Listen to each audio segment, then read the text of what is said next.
한 젊은 탐험가가 고대 유럽의 황실에 전설적인 유물 하나가 있다는 정보를 입수합니다. 그리고 세계 일주를 하게 되죠. 탐험가는 미국 사람이었는데요.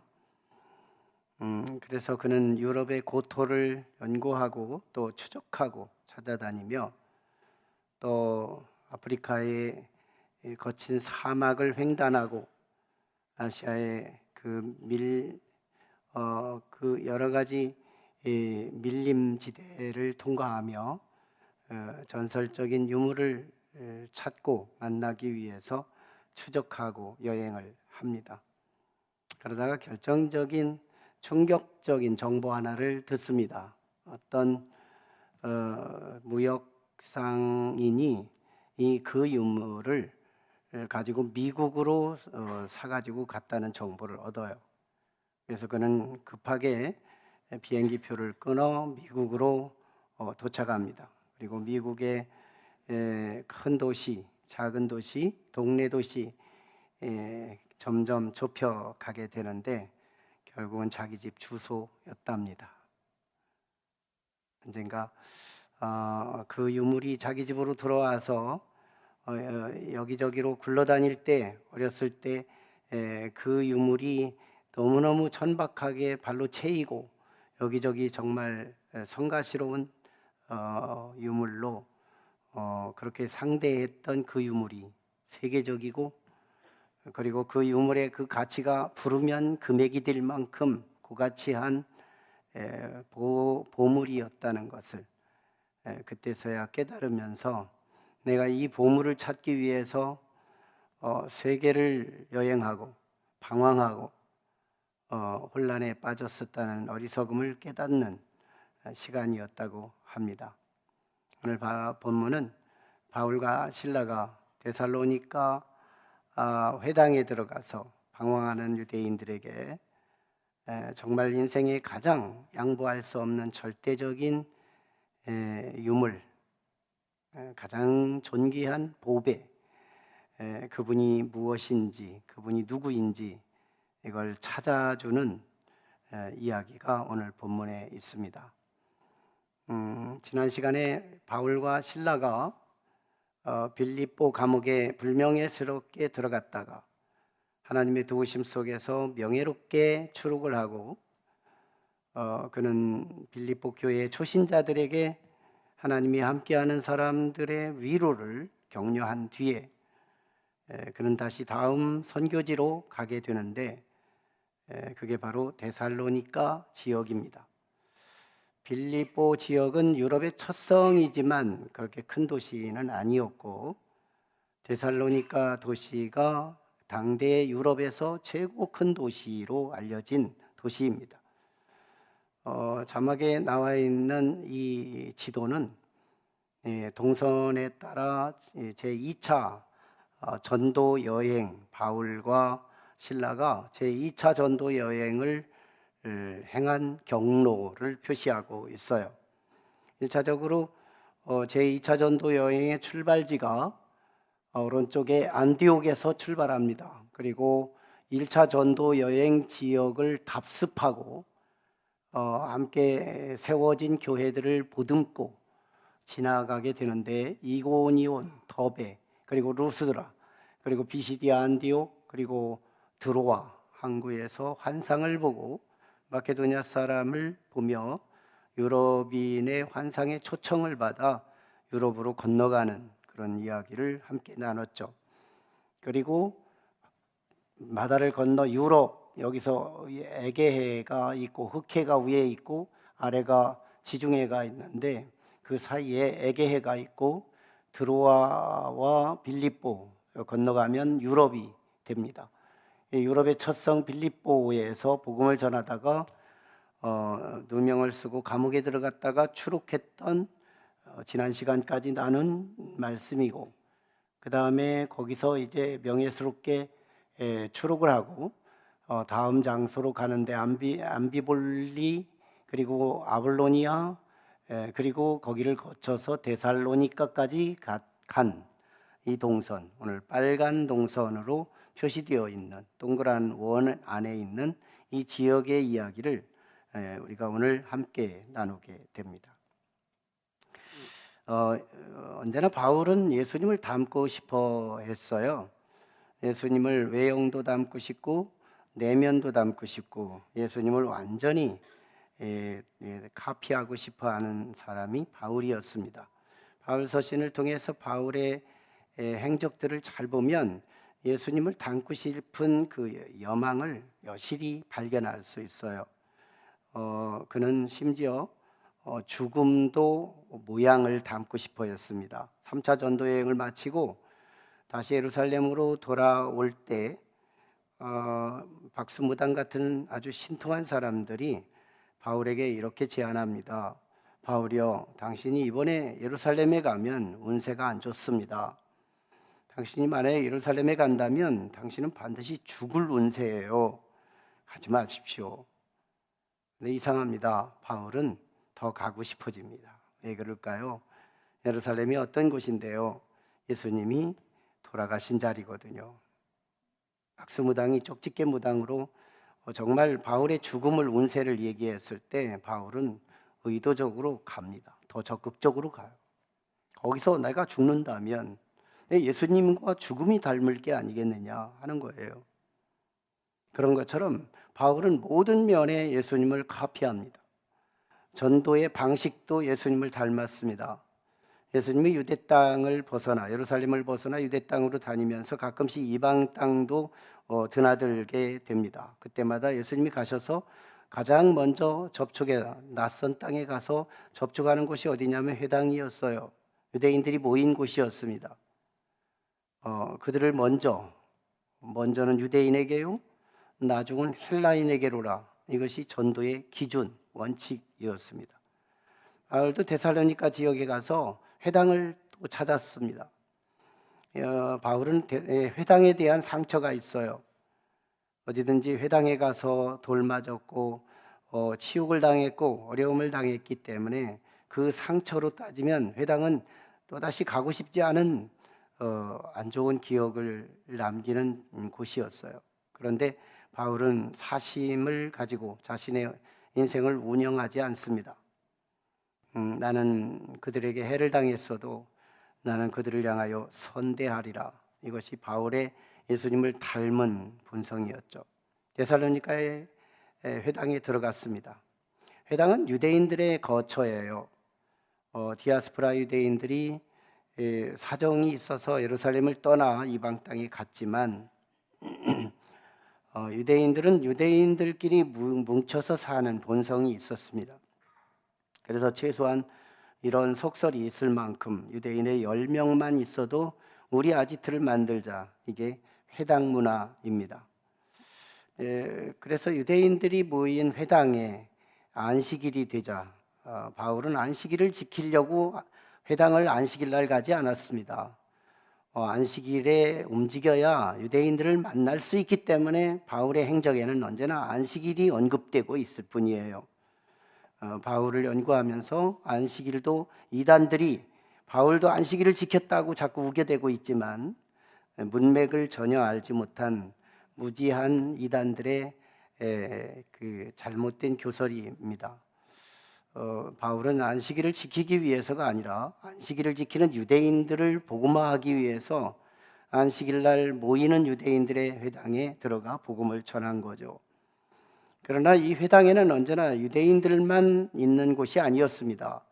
유대인들이 유대교로 포화하기 위해서 이방인들, 헬라인들에게 하나님의 말씀을 전해서 유대교화한 사람들이 거기에 함께 모였습니다.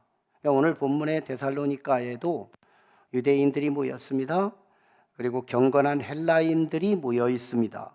그리고 거기는 적지 않은 귀부인들도 함께 있었습니다. 다 이방인들이에요.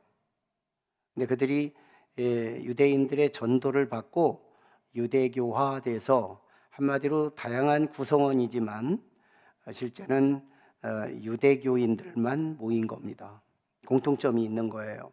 자, 그들이 이제 회당에서 말씀을 연구하고 있습니다. 무슨 연구일까요? 예언서. 여기서 말하는 말씀은 신약 성경이 아니고 구약 성경입니다. 구약 성경에서 예언서 또는 역사서 이런 말씀들을 막 치밀하게 공부를 하는데 바울의 입장에서 볼 때 참 안타까운 거예요. 왜냐하면 저들은 메시아를 말하고 있습니다. 지금 로마가 지배를 하고 있기에 저들은 굉장히 힘든 상황의 역사 속에 있어요. 그런데 그들을 위로합니다. 뭐라고 위로하느냐면 이제 성경에 약속된 이 메시아가 한번 오기만 하면 우리 유대인들은 해방됩니다. 우리 유대인을 구원하기 위해 메시아가 한번 오면 역사는 뒤집어집니다. 세상은 뒤집히게 되어 있습니다. 우리 유대인들에게 해방을 주고 유대인들에게 자유를 주고 유대인들의 인생의 모든 문제를 해결해 주시는 역전의 그리스도, 역전의 메시아, 그분이 성경에 약속되어 있습니다 하고 기다리는 거예요. 바울은 어떤 걸 갖고 있었을까요? 이미 이 땅에 오셨습니다. 이미 이 땅에 오신 예수 그리스도, 그분이 예수가 그리스도인 걸 알고 있는 바울의 입장에서는 이미 오셨는데 어떻게 오실 메시아를 찾고 있느냐는 거예요. 엇박자다. 영적인 엇박자. 어떻게 저렇게 엇박자를 가지고 소리를 내고 있을까? 너무 안타까웠어요. 그래서 바울이 율법의 실력을 갖고 데살로니가 회당에 유대인들에게 내가 한번 오늘은 말씀을 좀 한번 좀 티칭해 볼까요? 내가 한번 말씀을 좀 한번 해법을 제시해 볼까요? 하면서 말씀을 강론하기 시작하는데 3주 동안 3일회라고 말합니다. 3주 동안 거기서 말씀을 강론하게 됩니다. 바울은 유대인들의 눈을 열어주기 위해서, 바울은 유대인들의 시선을 열기 위해서 이 판결의 법칙 2가지를 들고 성경 연구에 들어갑니다. 판결의 법칙은 적어도 2가지가 있는데요. 하나는 증명이 돼야 되고 또 하나는 선포가 이루어져야 합니다. 판결의 법칙이요. 한 판사가 어떤 사건을 맡았을 때 판결의 법칙을 가져야 되는데 이 판결의 법칙이 가장 먼저 성경에 있었다는 점을 우리는 인정해야 합니다. 성경에서 벌써 판결의 법칙이 나왔고 사법부에 이 세상에서 최고 머리 좋은 사람들이 이 법을 가지고 이 룰을 가지고 국민들의 백성들의 잘못 잘된 것을 시금해주고 정리를 하는 이 판결의 법칙은 성경에서 이미 원리로 우리에게 제시해주고 있는 거예요. 판결의 법칙의 가장 제일 먼저가 뭐냐면 증명하는 일입니다. 저 사람이 범죄의 사실이 있는지 증명하는 것. 그래서 판결의 법칙의 증명의 시간이 필요합니다. 짧은 시간에 말할 수가 없어요. 증명하려면. 그래서 민사 재판이 들어가면 최소한 6개월, 1년, 2년, 3년도 가고 그러가면서 많은 증명의 시간이 필요하기 때문에 판결의 법칙의 제1법칙으로 증명을 해야 합니다. 그래서 바울도 이 메시아가 이미 왔었다는 걸 성경에서 증명하기 위한 기간을 3주 갖습니다. 어떤 회당은 들어갔다 바로 나오기도 하거든요. 그런데 데살로니가에서는 증명을 해야 할 시간이 필요했기 때문에 3주 동안 말씀을 강론하기 시작해요. 아마 교차 비교법을 가지고 했을 텐데요. 이사야서, 예레미야서, 그리고 요엘서, 그리고 시편 이런 것들을 가지고 한 본문이 메시아가 이미 왔다는 걸 한 번에 다 설명하는 장소가 말씀이 없기 때문에 이 말씀과 저 말씀을 교차 비교하고 그래서 한 가지 이 이론을 찾아내는데 메시아는 반드시 고난을 당해야 합니다. 이게 예언서에 기록되어 있다는 거예요. 메시아라고 하는 것, 유대인들이 기다리는 그 메시아는 반드시 죽어야 한다는 것. 이게 성경에서 찾아내는 거예요. 유대인들이 공감합니다. 고개를 끄덕거립니다. 메시아는 반드시 죽었다가 다시 살아나야 한다는 것. 이걸 지금 증명하고 있는 거예요. 근데 지금 예수님이 돌아가셨다가 부활하신 지 20년, 30년이 지났어요. 그러니까 팔레스틴 지역에서 아주 센세이션을 일으키며 그 중건동을 떠들썩하게 했던 예수라는 사람을 모르는 사람이 아직 없어요. 산증인들이에요. 여러분, 한 20여 년 전에 이 팔레스타인 땅에서 예수 때문에 얼마나 예루살렘이 시끄럽습니까? 이거 바울이 입증하는 거예요. 증명하는 거예요. 그때 죽은 사람이 살아났다고, 그때 앉은 뱅이가 일어났고, 그때 배고픈 사람들이 배부르게 먹을 수 있었고, 가난한 자들과 대화하고 같이 식탁을 나누고, 얼마나 유대 땅에 전혀 없었던 전무후무한 사건이 일어났던 그 주인공, 그 예수 죽었습니다. 고난을 당하고. 여기 NIV 영어가 헤드 투를 쓰고 있습니다. 헤드 투. 이 반드시 뭐뭐 해야만 한다, 이걸 must 의무 조동사로 바꿔요. 예수님은 해를 당해야만 했습니다. 예수님은 죽어야만 했습니다. 예수님은 다시 살아나야만 했습니다. 예수님이 고난을 당한 이후에 고난이 기독교의 교리가 아니고, 예수님이 죽은 다음에 죽음이 기독교의 진리가 아니라, 예수님이 부활하셨기에 부활은 기독교의 진리가 아니라, 성경이 고난을 당해야 하는 메시아상이었기 때문에 예수님은 고난당했고, 성경이 메시아는 죽어야 한다 하기에 예수는 죽었으며, 성경이 부활해야 한다 하기에 예수는 부활을 했어야만 했다. 헤드 투. 예, 바울 사도가 증명한 말씀이었습니다. 대단한 증명이었잖아요. 그리고 바울은 이제 비로소 3주가 다 채워지고 선포합니다. 성령으로 선포해요. 증명이 디다케라면, 디다케, 설명하고 가르치고 깨닫게 해주고, 이게 디다케라는 헬라어라면 이제는 캐리그마, 설교는 디다케와 캐리그마가 합쳐질 때 비로소 설교가 된다는 얘기인데요, 바울이 진정한 복음으로 설교를 하고 있었습니다. 바울은 이제 설교하고 있는 거예요. 선포하고 있습니다. 성령을 의지하여. 이제는 사람 눈치 보지 않습니다. 증명이 끝났습니다. 성경에 증거를 댔고, 역사의 현실의 증거를 아귀를 맞췄고, 이제는 바울이 선포해야 하는 시간, 캐리그마해야 하는 시간. A는 B입니다. 이 사람은 유죄, 딴지 걸 수 없어요.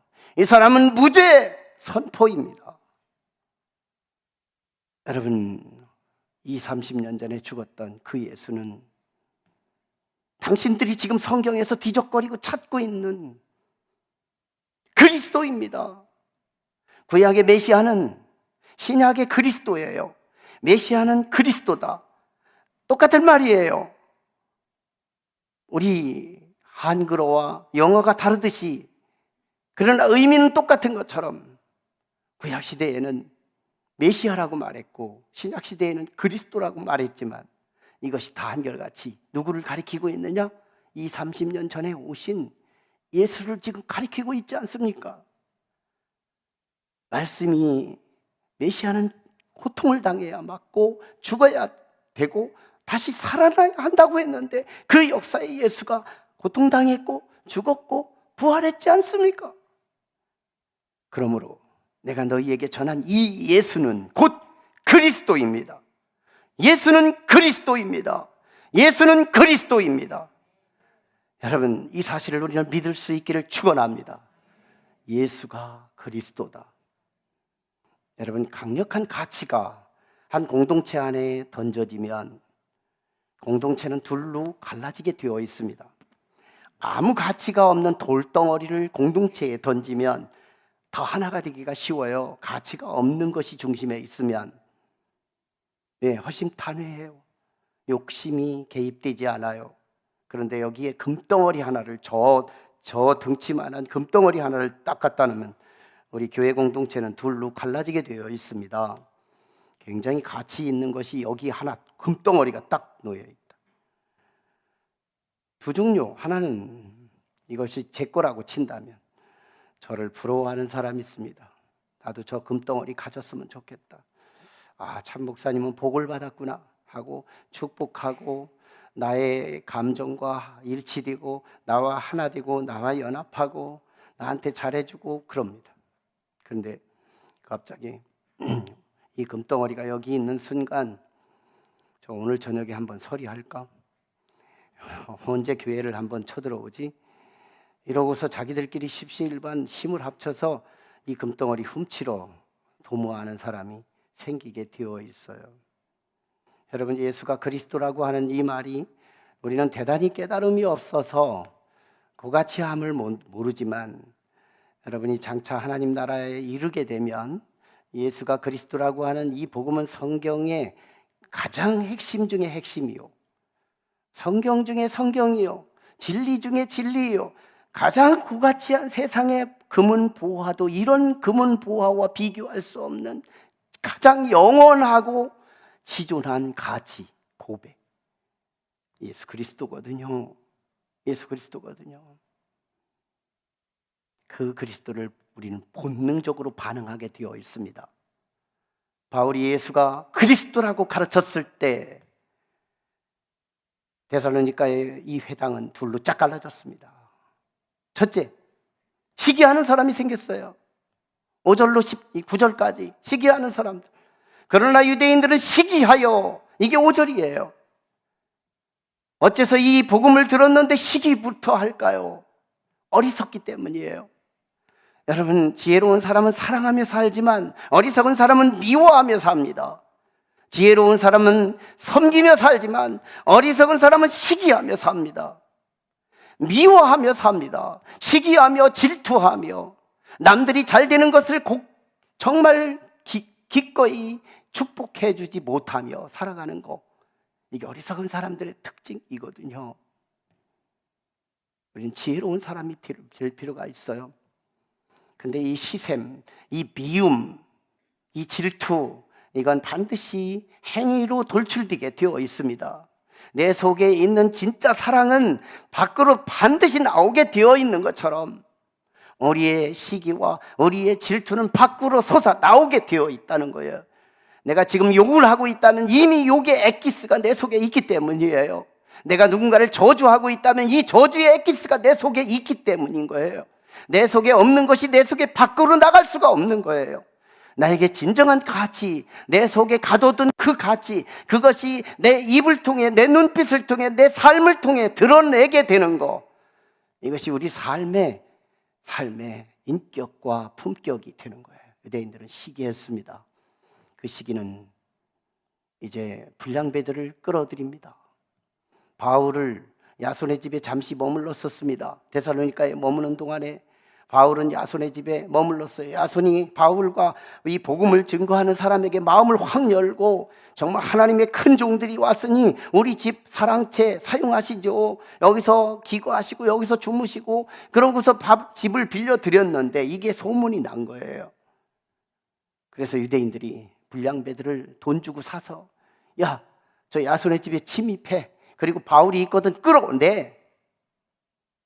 가보니까 바울이, 신라가 없어졌어요. 없어졌습니다. 어디로 갔는지 하나님께서 피신시켜 준 거예요. 그러자 꽁 잡는 게 매라고 그건가?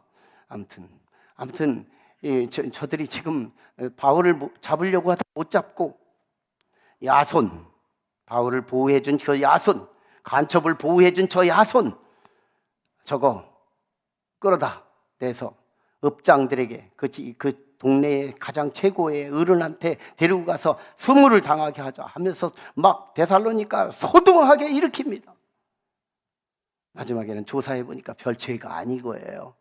그래서 보석금을 주고 보석금을 받고 다시는 그런 사람들을 보호하지 말라는 이 약속을 받고 나서 그를 풀어줬다는 이야기가 오늘 9절까지 말씀의 내용입니다. 자, 그런데 이 복음, 예수가 그리스도라고 복음을 증거했더니 아멘 아멘 하고 받아들였던 사람이 있었습니다. 그 사람이 오늘 본문의 4절이에요.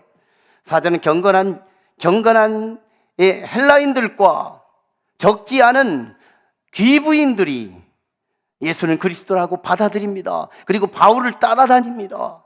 당신이 주장하는 예수가 그리스도라고 하는 이 복음을 나는 믿겠습니다. 받아들인 자들이었어요.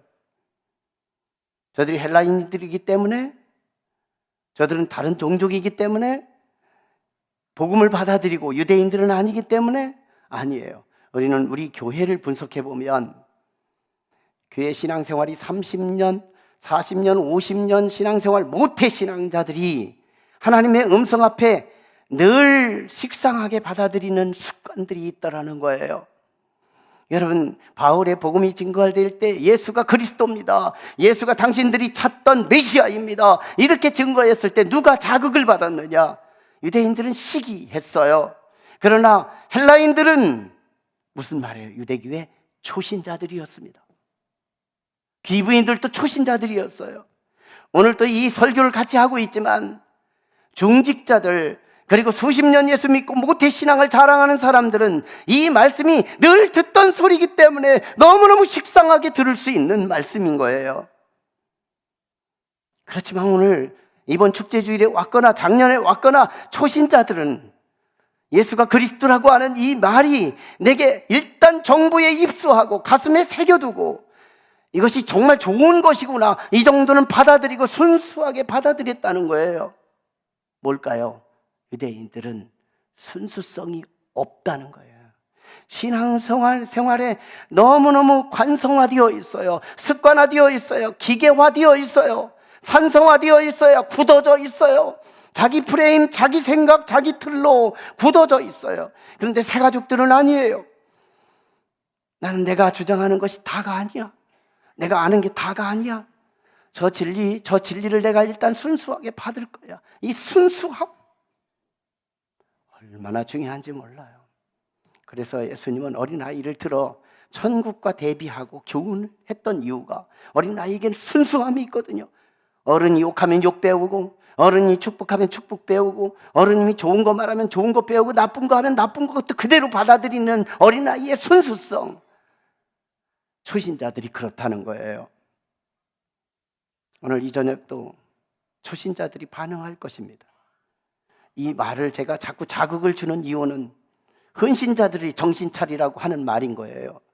진짜 헌신자들이, 복 있는 헌신자들은 진짜 이 새신자들의 순수성을, 저들의 박제된 진리가 아니라 내 가슴에서도 다시 순수함을 재현하겠다고 다짐하고 오늘부터 다시 순수함으로 회복되기를 종용하기 위해서 새가족들의 장점을 부각하고 있는 거예요. 귀 있는 자는 들을지어다. 정말 오늘 우리는 순수함이 필요합니다. 여러분, 우리가 이 진리를 찾기 위해서 얼마나 많은 방황을 해왔을까요?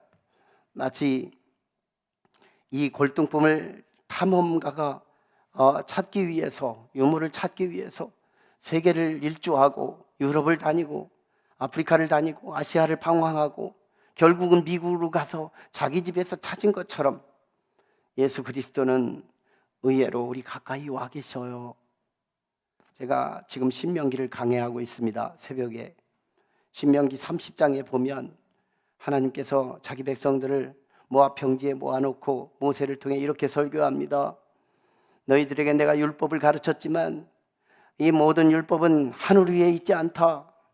너희 보고 하늘에 올라가서 율법을 따다가 율법을 실천하라는 것이 아니다. 이 율법은 바다 건너 해외에 가지 있지 않다.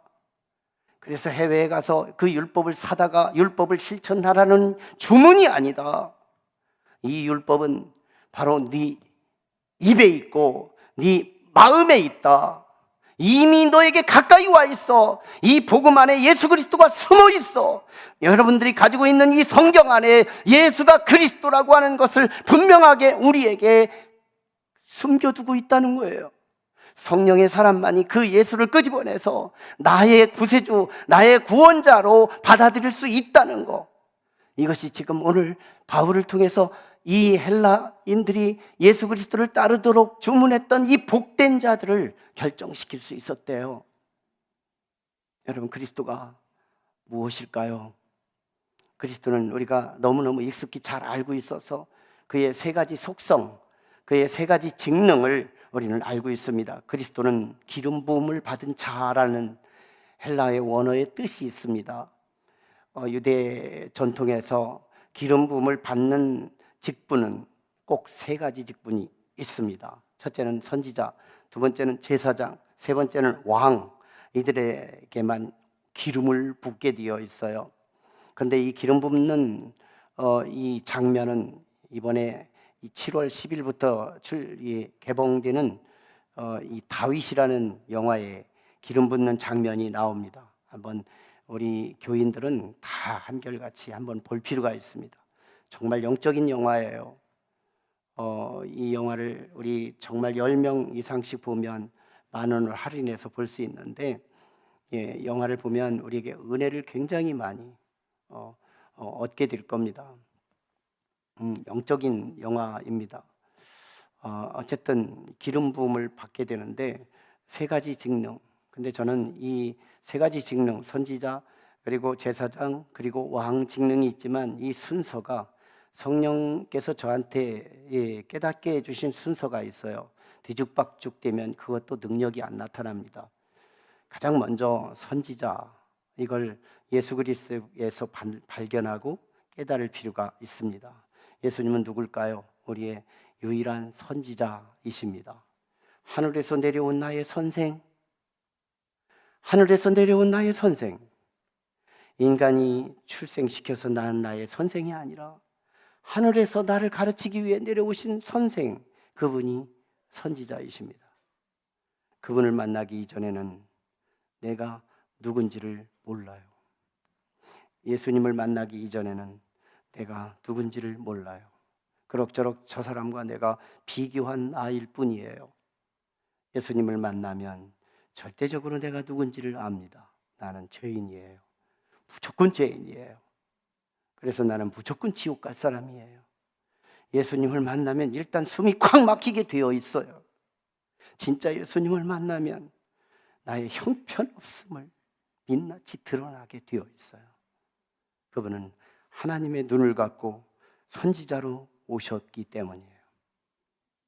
베드로의 설교를 듣고 그러면 우리가 어찌할꼬 난감해 하던 예루살렘 교회 성도들처럼 선지자 되신 예수 그리스도를 만날 때 우리는 어떻게 해야 돼요? 어떻게 해야 돼요? 이때 그리스도께서 다시 한 카드를 내놓습니다. 나는 너의 제사장이노라. 나는 너를 위해서 제사하러 왔다. 그 제사는 참 가짜 제사장은 양을 죽여서 제물을 드렸지만 참 제사장 예수 그리스도는 당신을 죽여서 하나님께 제사를 드립니다. 우리는 죄값으로 당연히 죽어야 마땅한 존재여서 우리는 죽어야 하는 것이 우리의 팔자지만 나를 나보다 더 사랑하시는 그리스도께서 나에게 오셔서 나는 너의 제사장이노라. 그래서 당신의 몸값을 내 죄를 대신해서 값을 지불한 사건이 저 흔하디 흔한 저 십자가의 사건이 예수님의 제사장적 사건이 됩니다. 이제는 우리는 죄로부터 자유했어요. 죄과가 동이서에서 먼 것처럼 떨어져 나갔어요. 바다 깊은 곳에 던져졌어요. 그래서 낚시하면 안 돼요. 바다 깊은 곳에 우리 죄, 인류의 죄를 다 던져버렸대요. 그때 우리는 예수님의 의로운 것처럼 우리도 의로워진 거예요. 하나님이 거룩하니 나도 거룩하고 하나님이 완전하시니 나도 완전하고. 그때부터 주님이 마지막 카드를 내놓습니다. 나는 너의 왕이니라. 나는 너의 왕이니라. 왕은 자기 백성을 자기보다 더 사랑하며 통치하고 다스리는 역할을 합니다. 그때부터 우리는 주님의 통치를 받아요. 이때부터요, 내게 크고 작은 어려움이 오면 나의 통치자 주님을 불러댑니다. 조금만 좋은 일이 있으면 그분을 예배합니다. 그분을 찬양합니다.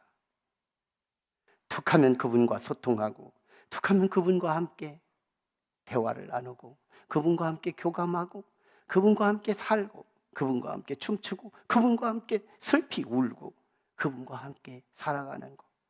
근데 그 시간이 보통 대통령은 5년 하고 끝나지만 우리의 메시아 영원한 왕 되신 예수님은 이 땅 다 끝나도 끝나지 않고 죽음 이후에도 당신의 생명 싸개로 우리 엄마 뱃속에서 나는 유약한 우리 생명을 생명 보자기로 탁 싸서 계리요 진리요 생명 되신 예수 그리스도가 하나님 아버지 품까지 안전하게 우리를 이동해서 하나님 아버지의 영원한 통치를 받는 하나님의 백성, 이게 우리의 그리스도이십니다. 예수는 그리스도이십니다. 예수는 나의 제사장이요, 예수는 나의 선지자요, 예수는 나의 왕이시라. 이 3대 직능, 우리 인생에 정말 영원히 필요한 3가지가 예수 그리스도 한 보자기 안에 다 들어있는 거. 예수는 그리스도예요. 많은 사람이 금이 그리스도예요, 돈이 그리스도예요, 명예가 그리스도예요. 로마 시대에는요, 정치적 이데올로기를 가지고 그리스도인들을 색출하고 씨를 말리기 위해 내놓은 명제가 하나 있었으니 시저는 그리스도입니다. 인사법을 내놓습니다. 그때 지나가다가 시저는 그리스도예요.